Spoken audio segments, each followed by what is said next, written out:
by Mamadou Goumble from Wartsila. Mamadou, thank you very much for joining us. Thank you for inviting me.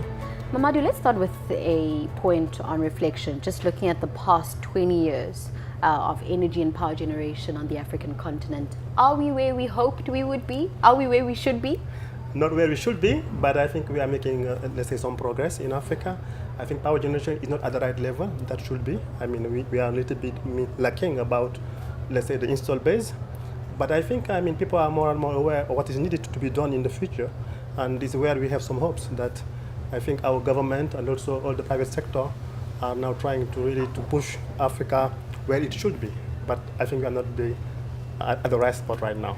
Take us through some of the work that Wartsila does on the continent, but also maybe challenges that you faced over time. Okay. Wartsila have a very big install base in Africa. We have more than 6 gigawatt installed in Africa. And our strength also is to operate those power plants. We're operating more than 1.5 gigawatts in Africa, in O&M, mainly in West Africa, but also in South Africa, and also in Kenya. We have a lot of activities there.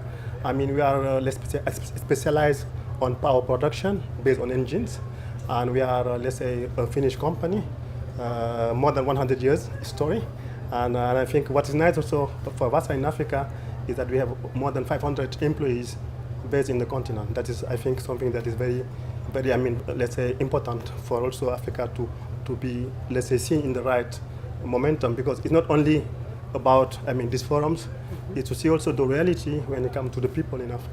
What about the challenges that you faced in terms of operating on the African continent? I think one of the challenges that we are facing is the financing. I think everybody have the same issue, but also it was to have the right, let's say, understanding about, let's say, what should be done in the future. And now you see, the renewables are coming, new technologies are coming, and we see more and more African people or African countries to see the chance that we have in Africa. We have the sun, we have the wind, we have really the all ingredients needed maybe to turn all this life to 100% renewables.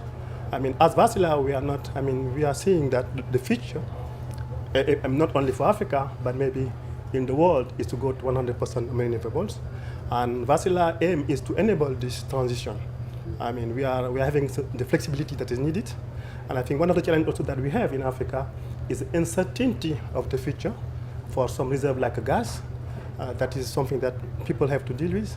We have a lot of new, let's say, in Mozambique, in Senegal, in all those countries we have some gas that is coming, and also we should see how those countries can use them in the better way.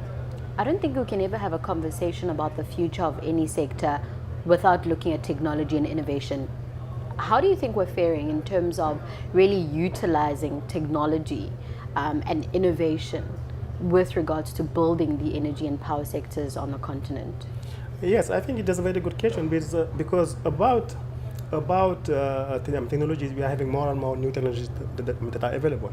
When you come to the solar, we see that improving about efficiency of those panels are more and more there, because we have also some new generation coming on the wind turbines. And I think even on engine side, turbine, everybody is having new technology. But it's not only about technology also, it's about the let's say, the efficiency or the use of the technology. Because some technologies are very good in certain scenario, and some technologies are not very good in certain scenario. For instance, when you go to renewables, it's intermittent, let's say, because it's linked to the natural, let's say, resources. Then you are not having the power whenever you need it. And now we have new technologies that are coming to enable that, like the storage. Now storage is very important when you come to the new life. It's a new technology that's coming, that's helping about the frequency, to stabilize the frequency, and also to make some power switching from time to time, because all those new technology will enable maybe the usage of the renewables along the time.